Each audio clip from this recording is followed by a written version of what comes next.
Complete ಆಗಿ ಅದು third party verification report waiting ಇತ್ತು. ಅದರಿಂದ ನಮ್ಮದು ಹಸ್ತಾಂತರ ಮಾಡಿಸ್ಕೊಳ್ಳಿಕ್ಕೆ ಸ್ವಲ್ಪ ಡಿಲೇ ಆಯಿತು. ಥರ್ಡ್ ಪಾರ್ಟಿ ವೆರಿಫಿಕೇಷನ್ಗೆ ಬಂದಾಗ ಕೆಲವೊಂದೊಂದು ನಾವು ಫಾಲ್ಟನ್ನ ನೋಡಿಬಿಟ್ಟು ಇದನ್ನು ಮಾಡಿದ್ರು. ಅದನ್ನು ರೆಕ್ಟಿಫೈ ಮಾಡಿ ಕೊಡಲಿಕ್ಕೆ ಸ್ವಲ್ಪ ಟೈಮ್ ಕಾಲಾವಕಾಶ ಇತ್ತು.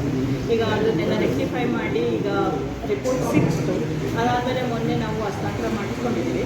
ಗೌರ್ಮೆಂಟಿಂದ ಹಳೆ ಬಿಲ್ಡಿಂಗು ರಿಸ್ಕ್ ಇರೋದ್ರಿಂದ ನೀವು ಹೊಸ ಬಿಲ್ಡಿಂಗ್ಗೆ ಇಮಿಡಿಯೇಟ್ ಶಿಫ್ಟ್ ಮಾಡಿಕೊಡಿ ಅಂತ ನಮಗೆ ಗೌರ್ಮೆಂಟಿಂದ ಆದೇಶ ಬಂದಿರೋದ್ರಿಂದ ನಾವು ಇಮಿಡಿಯೇಟ್ ಶಿಫ್ಟಿಂಗ್ ಪ್ರಾಸೆಸನ್ನು ಶುರು ಮಾಡಿದ್ದೀವಿ. ಇನ್ನೊಂದು ತಿಂಗಳೊಳಗೆ ಆಲ್ಮೋಸ್ಟ್ ಎಲ್ಲ ಇನ್ಪೇಷಂಟ್ಸ್ ಸೆಕ್ಷನ್ಸನ್ನು ನಾವು ಹೊಸ ಹಾಸ್ಪಿಟಲ್ಗೆ ಮುಖ್ಯಮಂತ್ರಿಗಳು ಬಂದು ಉದ್ಘಾಟನೆ ಮಾಡಬೇಕು. ಮುಖ್ಯಮಂತ್ರಿಗಳು ಬಂದು ಉದ್ಘಾಟನೆ ಮಾಡಬೇಕು ಪ್ರೋಟೋಕಾಲ್ ಇದೆ, ಅದಕ್ಕೆ ಡೇಟ್ ಇದನ್ನು ಮಾಡಲಿಕ್ಕೆ ನಾವು ಪ್ರಾಸೆಸ್ ಶುರು ಮಾಡಿದ್ದೀವಿ. ಅದಕ್ಕಾಗಿ ಸ್ವಲ್ಪ ಡಿಲೇ ಆಯಿತು ಅಂದರೆ ಅವ್ರು ಬರಲಿ ಅಂತ ಗೌರ್ಮೆಂಟಲ್ಲಿ ಪೇಷಂಟ್ ಸೇಫ್ಟಿ ಪರ್ಪಸ್ಗೆ ಮಾಡ್ಕೊಳ್ಳಿ, ಅದು ಮುಂದಿನ ದಿನಗಳಲ್ಲಿ ಅದನ್ನು ಪ್ರೋಟೋಕಾಲ್ ಪ್ರಕಾರ ಇದನ್ನು ಮಾಡೋಣ ಅಂತ ಈಗ ಹ್ಯಾಂಡ್ ಓವರ್ ಪ್ರಾಸೆಸ್ ಡಿಲೇ ಆಗಿರೋದ್ರಿಂದ ಅದು ಏನು ಟೆಕ್ನಿಕಲ್ ಇಶ್ಯೂ ಏನಿತ್ತು, ಕೆಲವೊಂದೊಂದು ನ್ಯೂನತೆಗಳನ್ನು ಇದು ಮಾಡಿದ್ರು.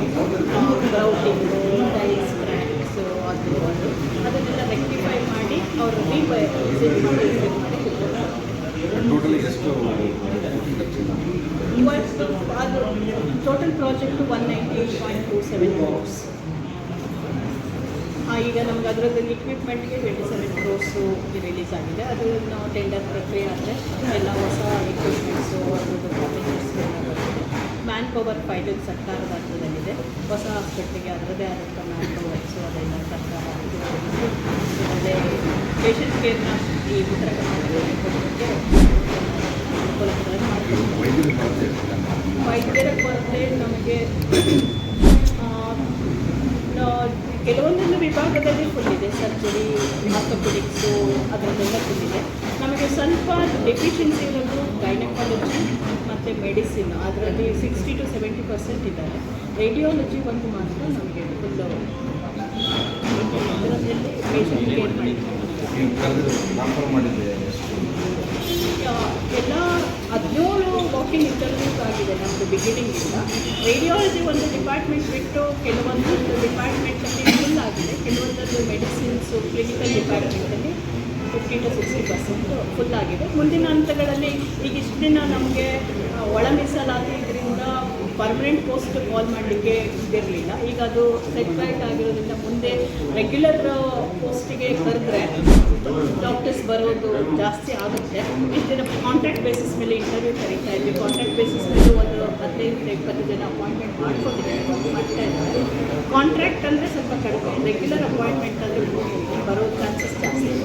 ಬಟ್ ನೀವು ಕರೆದ ಇದರಲ್ಲಿ ಎಷ್ಟು ಜನ ಹಿಂದೆ ಬಂದಿದ್ದು ಪೋಸ್ಟಿಗೆ ಇಂಟರ್ವ್ಯೂ ಲಾಸ್ಟ್ ಪ್ರೀವಿಯಸ್ ಇಂಟರ್ವ್ಯೂಲಿ ಒಳ್ಳೆ ನಂಬರ್ಸೇ ಇತ್ತು. ಕೆಟಗರಿ ಅವು ಇದು ಎಲ್ಲ ಫಿಟ್ ಮಾಡಿ ಇದನ್ನು ಮಾಡಿ ಆಗಲಿಕ್ಕೆ ಕೆಲವೊಂದೊಂದು ಪೋಸ್ಟ್ಗಳು ಕೆಟಗರಿ ಇದರಿಂದ ಊಟದಲ್ಲಿ ಪೋಸ್ಟ್ ಆಗ್ತದೆ. ಒಳ್ಳೆ ರೆಸ್ಪಾನ್ಸ್ ಇದೆ. ಈಗ ನಂಬರ್ ಆಫ್ ಔಟ್ಪುಟ್ಸು ಜಾಸ್ತಿ ಇರೋದ್ರಿಂದ ಮುಂದಿನ ದಿನಗಳಲ್ಲಿ ನಮ್ಮ ವರ್ಕೂ ಎಲ್ಲ ಡೆಫಿಷಿಯನ್ಸಿ ಆಗುತ್ತೆ ಅಂತ ಹಂತವಾಗಿ ಮಾಡ್ಕೊಳ್ಳೋದು. ಅಂತಂದು ವಾರ್ಡ್ ಬೈ ವಾರ್ಡ್ 50% ಇಲ್ಲಿರೋ ಸೆಟಪ್ಪನ್ನು ಶಿಫ್ಟ್ ಮಾಡಿಕೊಂಡು ಅದು ಫಂಕ್ಷನಿಂಗ್ ನಮಗೆ ಕಾನ್ಫಿಡೆಂಟ್ ಬಂತು ಪೇಷಂಟ್ ಇದು ಮಾಡಬೇಕು ಅಂದರೆ ಅಲ್ಲಿ ಪೇಷಂಟ್ ಶಿಫ್ಟ್ ಮಾಡಿ ರಿಮೈನಿಂಗ್ 50%. ಸೊ ನಾವು ಪೇಷಂಟ್ ಕೇರ್ನೂ ಅಫೆಕ್ಟ್ ಆಗಬಾರ್ದು, ಅದನ್ನು ಫಿಟ್ ಆಗಬೇಕು. ಆ ಥರ ಮಾಡ್ತೀವಿ. ಅಲ್ಪ ಸ್ವಲ್ಪ ತೊಂದರೆ ಆದರೆ ಸಾಕು ಅಂತ ಈ ಹಂತದಲ್ಲಿ ಸಹಕರಿಸಬೇಕು.